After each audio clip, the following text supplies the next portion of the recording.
We are going to look at section 12.4, which is binomial probability. We've seen probability distributions in one of the previous sections, but we're just going to remind ourselves what a probability distribution is. It is a description that gives the probability for each possible value that a random variable can have. And to be a probability distribution, the sum of all of the probabilities must be 1, and all of our probability values have to be between 0 and 1 inclusive. So they can be equal to 0, they can be equal to 1, or somewhere in between. So an example is a table, but charts are also forms of probability distributions.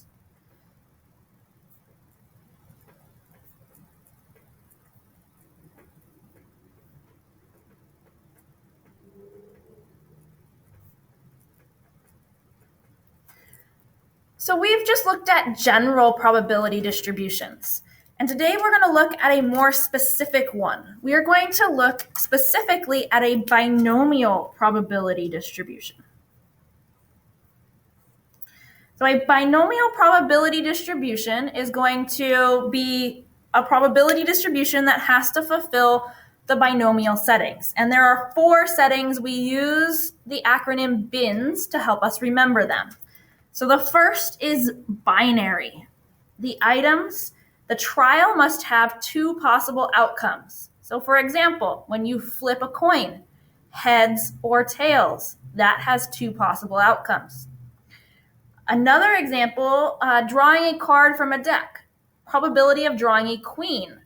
That has 2 outcomes. The card that we draw is either a queen or it is not a queen.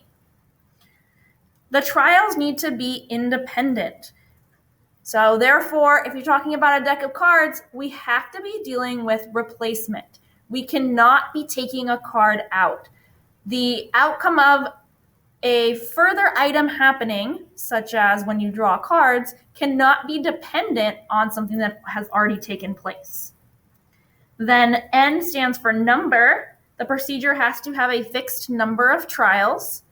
And our S stands for successes. The probability of success has to remain the same in all of our trials. So we're going to look at some examples to help us understand this a little bit better. Our first example, it says, imagine a fair 4-sided die with the numbers 1 through 4 on each side.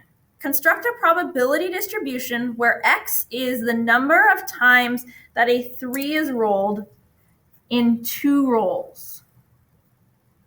So we're looking at the number of times a 3 is rolled in 2 rolls.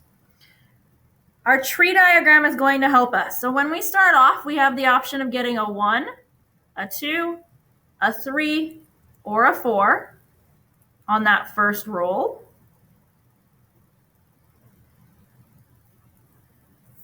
And then our second roll can be a 1, 2, 3, or 4.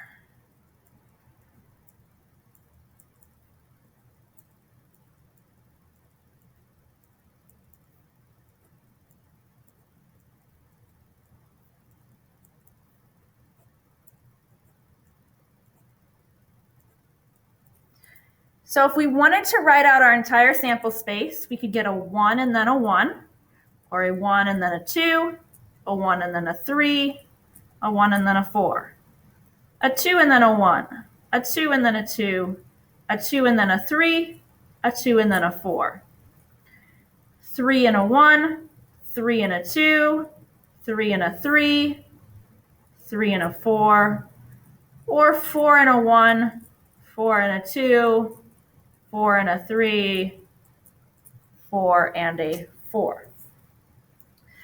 This is our sample space, and our sample space is going to help us to create our probability distribution. Our probability distribution is going to be a table where X is the number of 3s that are rolled, and our other column is going to be the probability of X happening. So how many 3s can we roll? Well, we have the probability. So if we roll a 1 and then a 1, there are 0 3s that have been rolled. If we roll a 1 and then a 2, 0 3s have been rolled. If we roll a 1 and a 3, 1 3 is rolled. And the only other thing that we could have happen is we could have 2 3s being rolled. To find the probability of each of these happening, we have to count up how many times it occurs. So no 3s were rolled. Well, this one, so 1 and 1, there is that one. This one has no 3s. 1 and 4, 2 and 1, 2 and 2, 2 and 4, 4 and 1, 4 and 2, and 4 and 4. Each of those has no 3s that have been rolled, and there happens to be 9 of them. So 9 out of our total of 16, and that happens to be 0.5625. Then we look at how many 1s could we possibly roll, or excuse me, how many times could we get 1 3? Well, a 1 and a 3 gives us 1 3. A 2 and a 3 gives us a 3. A 3 and a 1, a 3 and a 2, a 3 and a 4, and a 4 and a 3. Those are all the ways that we could get 1 3. And there are 1, 2, 3, 4, 6 of them. Or 0.375. And there is only one way in which when we roll our die, we can get 2 3s. So that's 1 out of 16 or 0.0625. So that's the process of constructing a probability distribution. Now, we've seen that oftentimes we have sample spaces that are much larger than just 16. And so we need a way to be able to create a probability distribution without having to write out the entire sample space. And that's where the binomial probability distribution is going to come in handy, because there's a formula that we can use to help us do this. So let's first look at some things to determine if they are binomial distributions first. So example 2 asks us to determine whether the random variable have a binomial distribution. So really what this is asking is, does it fulfill bins?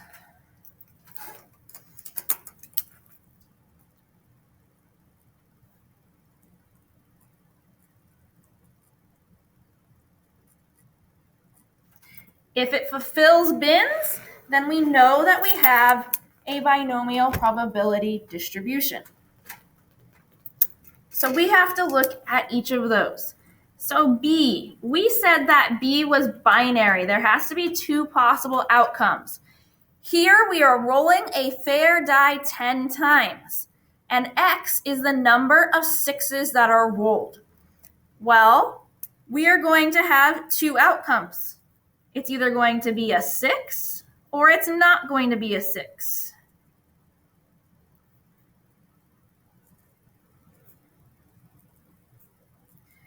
Now, really it's going to be numbers 1 through 6, but because X is the number of 6s that are rolled, we don't care if it's a 1, 2, 3, 4, or a 5, because those are all not 6s. So therefore, we have 2 outcomes in this case. So that one has been checked off.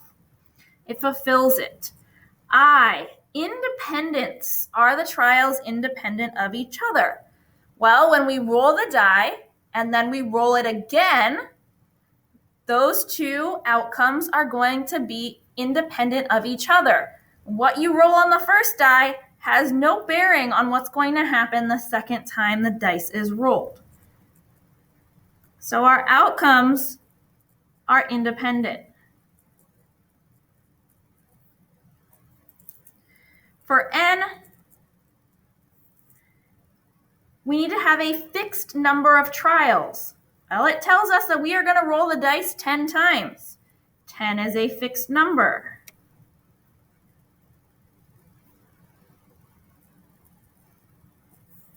And then our S says that the probability of success has to remain the same all the time. So in this case, our probability of X, or our probability of rolling a 6, is going to be 1/6 for all trials. And so that successes has been fulfilled. So therefore we can say that this is a binomial distribution.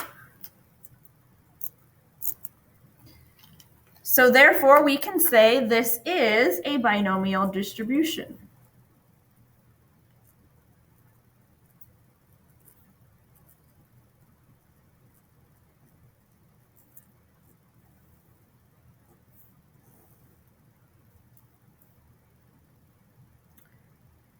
Part B. Shoot a basketball 20 times from various distances on the court. Let Y equal the number of shots that are made. So first we need to know if this is binomial. Are there two possible outcomes? Well, there's going to be two possible outcomes. You're either going to make a basket or you're going to miss.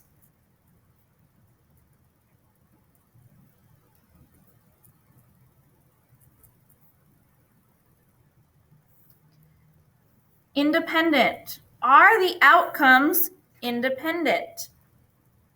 They are.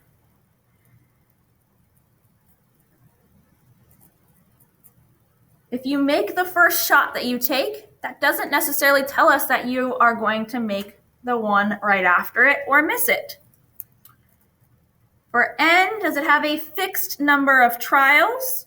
They told us that it's going to be 20 shots. So therefore, 20 shots is a fixed number. So we've met B, I, and N. Now we need to look at S. The probability of success. Well, it told us that we are taking shots from various distances. Since the distance is changing, that's going to change the probability that we make the shot. If we're really close to the basket, we're easily going to make the shot. But if we are far away from the basket, the probability that we will make that shot is a lot less. So in this case, the probability of Y is not always the same, since we are changing distances.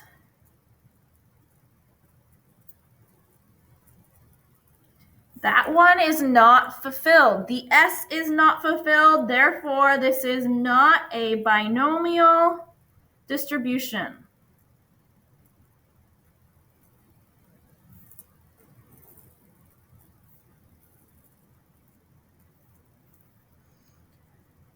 And for C, it says, observe the next 100 cars that go by and let C equal the color of the car.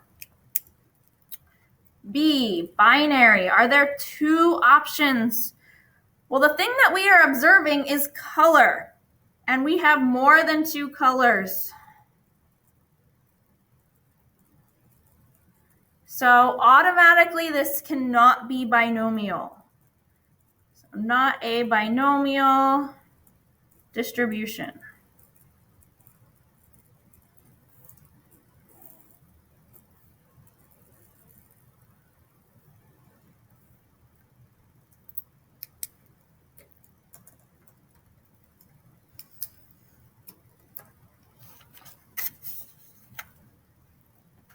Okay.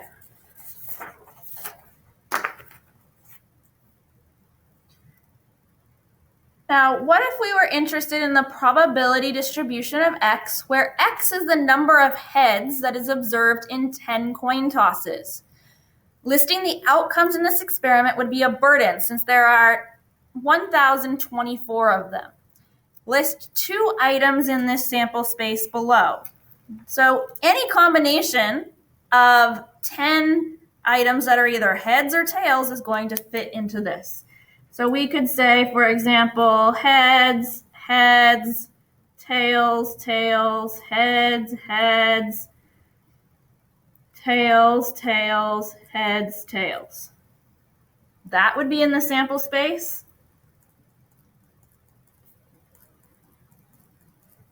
Ten tails would also be in this sample space. So thankfully, if an experiment follows a binomial setting, we can use this formula. And therefore, we don't have to write out the entire sample space in order to find their probabilities.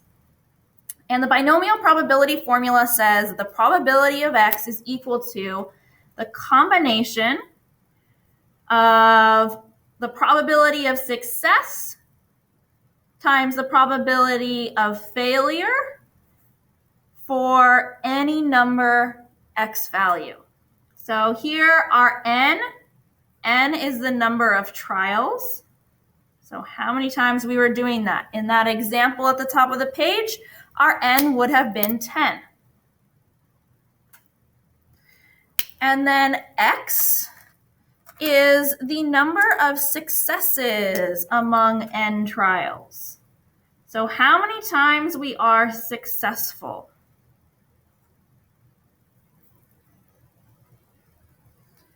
And P is the probability of success happening. If you're tossing a coin, the probability of getting a heads is 1/2. If you're rolling a dice, the probability of getting a 6 is 1 out of 6. And then Q is the probability of failure. Or another way to find it is 1 minus P, or 1 minus the probability of success.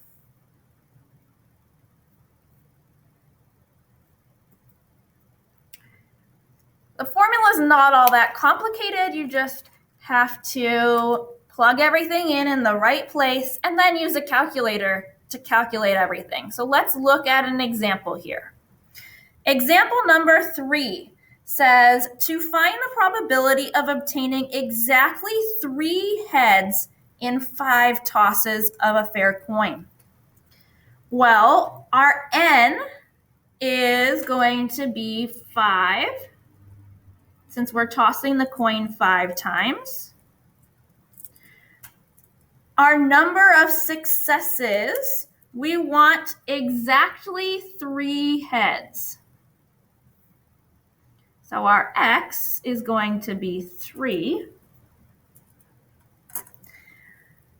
Our P, probability of success in this case, well, the probability that we will get heads is 1/2. And our probability of failure, or Q, is also 1/2 in this case. So now all we have to do is substitute all of this into our equation and use our calculator to solve. So the probability of getting exactly 3 heads is going to be 5 choose 3. So we're going to use that combination button like we used in chapter 11 on our calculator, times P, which in this case happens to be 1/2, to the power of x, which is 3, times Q, which in this case also happens to be 1/2, to the power of n minus x. N is 5, and our x is 3.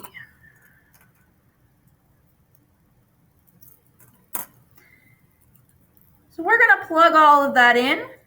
The probability of exactly 3 heads will be approximately how much? So we use our calculator. And we're going to put in 5 choose 3. And that gives us 10. times 1/2 to the third power is 1/8 times 1/2 to the second power is 1/4. So 10 times 1/8 times 1/4 gives us 0.3125. So the probability of flipping exactly 3 heads in 5 tosses is 0.3125.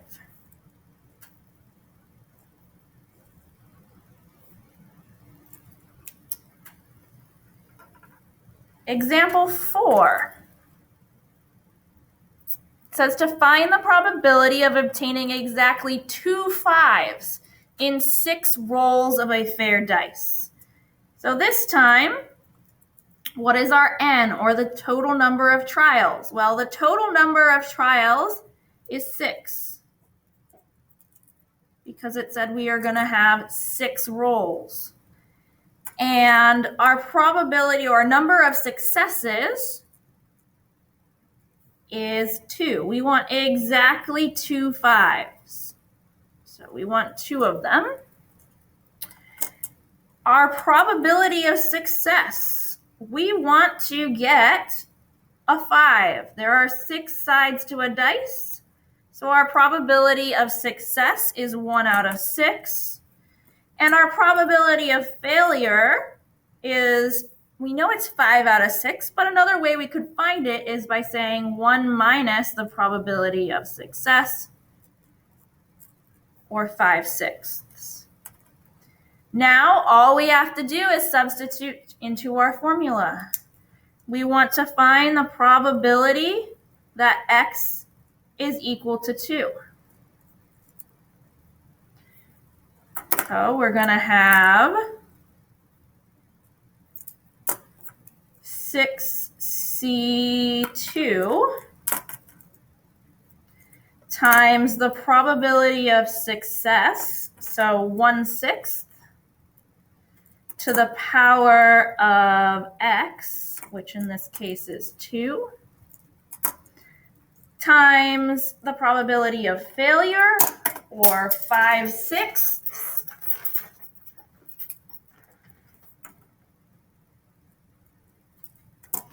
to the power of n, which is 6, minus 2, which is our x.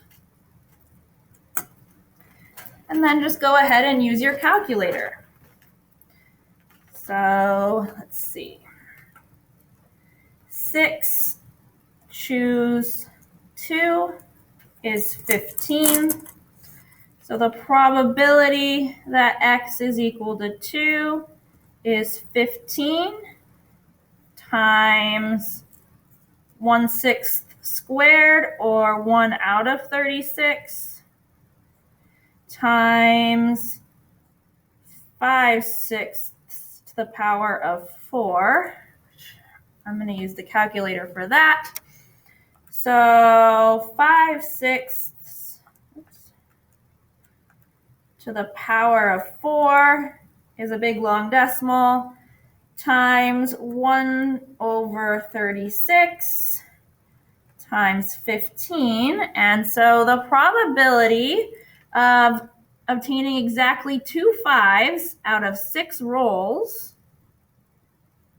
will be 0.201.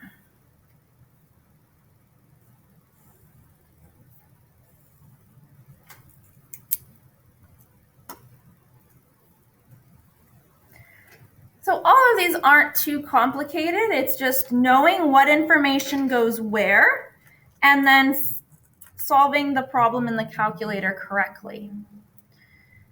Example 5. A couple plans to have 5 children.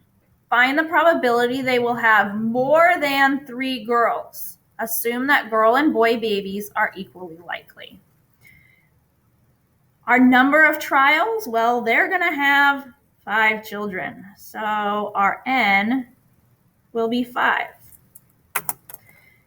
And then our X, well, they want to have more than 3 girls. So our X is not going to be equal to 3. Our X is greater than 3. The probability of success, RP, since it said that boy and girl babies are equally likely, the probability of having a girl is 1/2. And the probability of failure, or the probability of having a boy, is also going to be 1/2. Since we want to find the probability that X is greater than 3, that means we want to have the probability of 4 children and the probability of all 5 of those children being girls. And we want to add them together.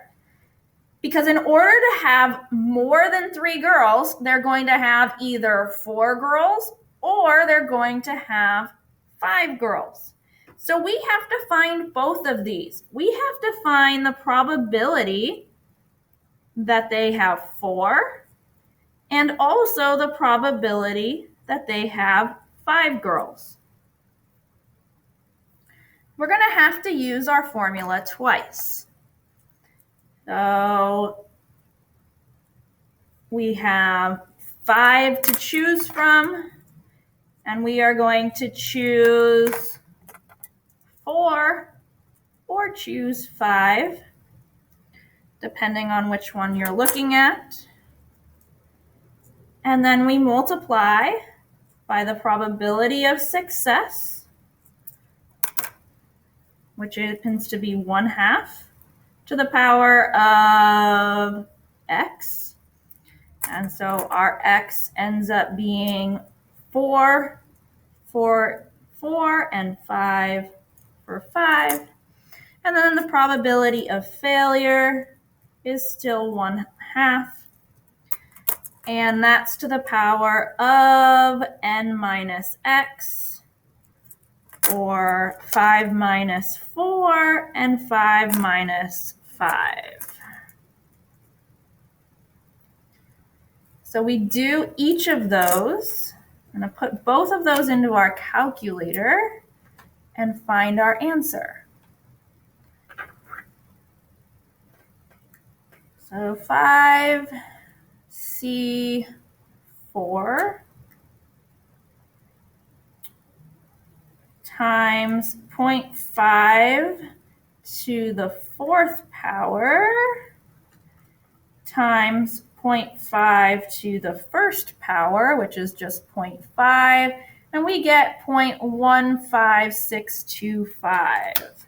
So the probability of having 4 girls is 0.15625, and the probability of having 5 girls is going to be 5 choose 5 times 0.5 to the 5th power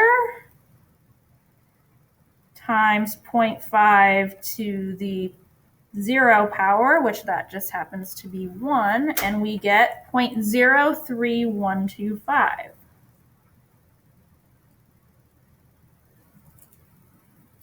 Now, all we have to do is add those two probabilities together. So the probability that we are going to have more than 3 girls is 0.15625 plus 0.03125, and that ends up being 0.1875.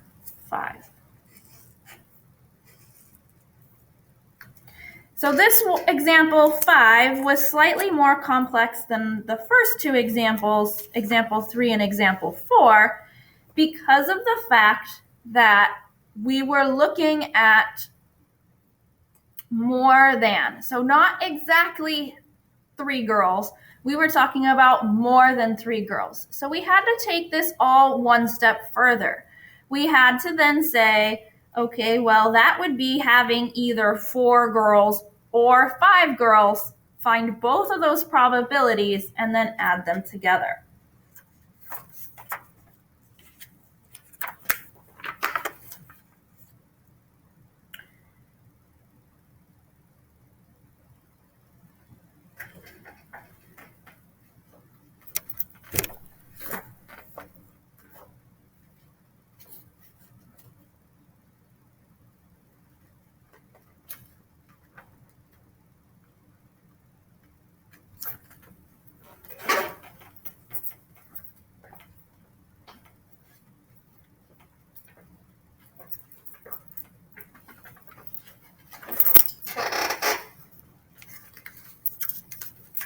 Let's talk about some things that you'll see written and the notation then that is used. So if you see written in a problem something that says or less. So for example, in that previous problem, if it said 3 girls or less, that means that it can be equal to that value, 8 or less. So therefore, that would be written as something like the probability of x is less than or equal to 8. Because if it's that number or less, it can be equal to that or smaller than it. We have the words or more in a problem. Our example is 4 or more. So notation-wise, we would say the probability that x is greater than or equal to 4. So it could be greater than 4, or it could also be equal to 4. If it says more than, so that previous one said more than 3, well, then that's the probability that x has to be greater than 3. So it's not going to be equal to 3. Less than 3, we have the probability, or less than 6, is x is less than 6. It's strictly less than, it's not going to be equal to.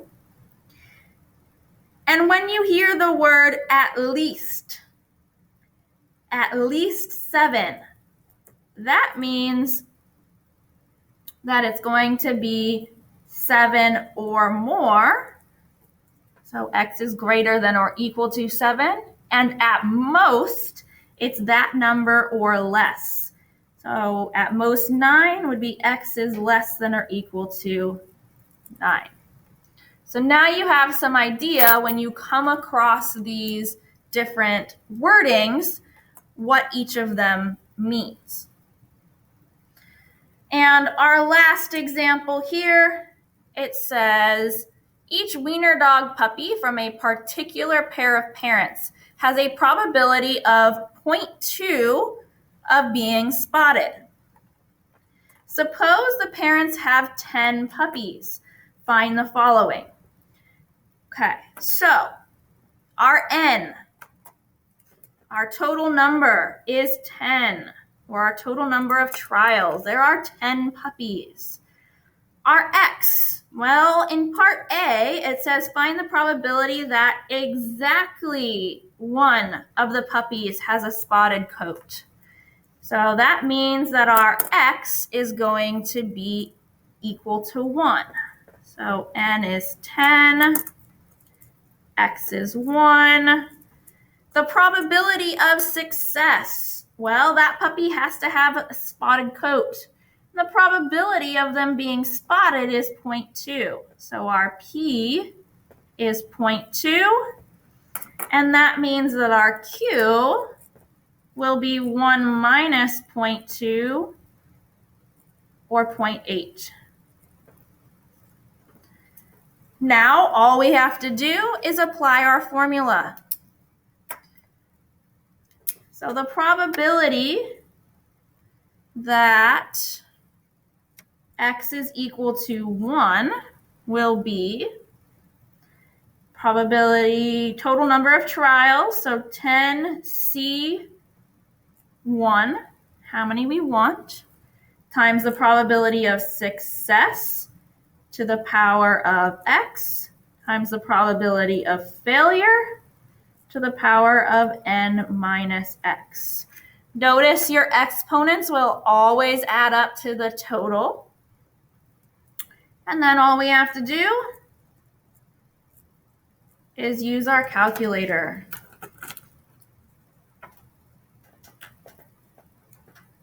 So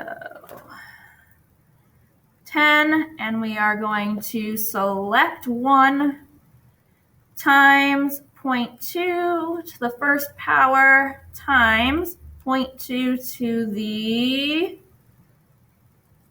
9th power. This should be 10 minus 1. And we get, wait.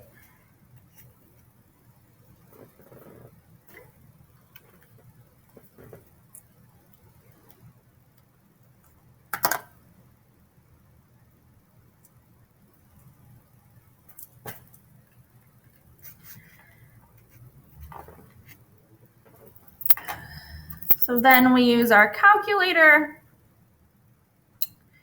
and we substitute everything in. So 10C1 times, oops, this is 8. There we go, that's the problem. 0.2 to the first power times 0.8 to the 9th power, and that gives us approximately 0.268.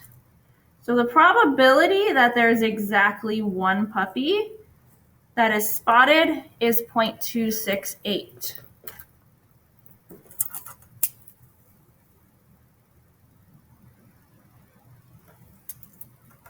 For 2, our n is 10. This time it says 4 or less. So our x is 4 or less, so less than or equal to 4. Our P and our Q still remain the same. P is 0.2 and Q is going to be 0.8. So then all we have to do is substitute everything in. So the probability that x is less than or equal to 4, well, that's going to be the probability that we have 4 puppies that are spotted, or we have 3 puppies that are spotted, or we have 2 puppies that are spotted, 1 puppy that is spotted, or 0 puppies that are spotted. So we're going to have to find every single one of these probabilities, and after we find each of those probabilities, we have to add them all together. So this is going to be 10C4 times 0.2 to the 4th times 0.8 to the 10 minus 4 plus 10C3 times 0.2 to the 3rd times 0.8 to the 10 minus 3 plus 10C2 times 0.2 to the 2nd times 0.8 to the 10 minus 2 plus 10C1 times 0.2 to the 1st times 0.8 to the 10 minus 1 plus 10C0 times 0.2 to the 0 times 0.8 to the 10 minus 0. And after we use a calculator to find all of those and add them all up, we get the probability that x is less than or equal to 4 is approximately 0.9672. So when you have something like that, it's going to take a little bit more time to complete the entire problem.